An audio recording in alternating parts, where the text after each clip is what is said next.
She found out that her husband has been purposely killing her beloved houseplants with bleach, and now she's considering a divorce. This 31-year-old woman has a collection of houseplants that she adores. Several of her houseplants were quite pricey, and many of them were gifts to her from her sister. Over the last 6 months, she was horrified when close to a third of her houseplants wound up dying on her.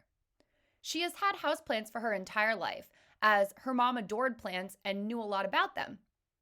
The death of the plants didn't seem related to lack of light or inconsistent watering or lack of nutrients or even root rot, she exclaimed. They just died very suddenly.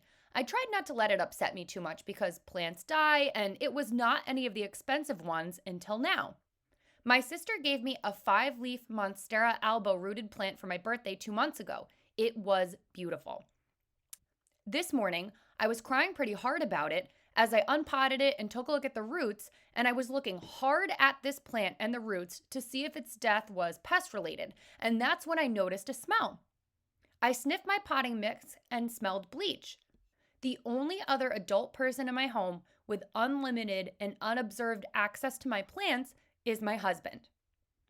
She was not able to speak to her 32-year-old husband for a couple of hours after her observation, but when she finally got a hold of him, she calmly questioned him about whether or not he had messed with her plants.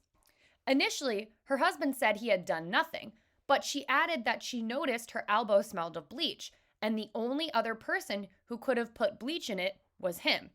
Finally, her husband dropped the act and admitted to purposely killing her beloved houseplants with bleach.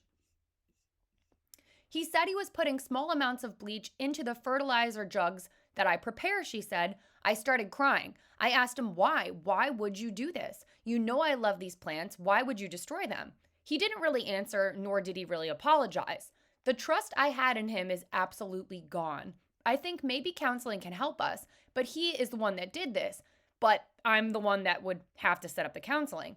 The angry part of me just wants to be done with this relationship. I know that might seem overboard as we are married and share a child, but I feel now that I'm not safe around my husband. What advice do you have for her?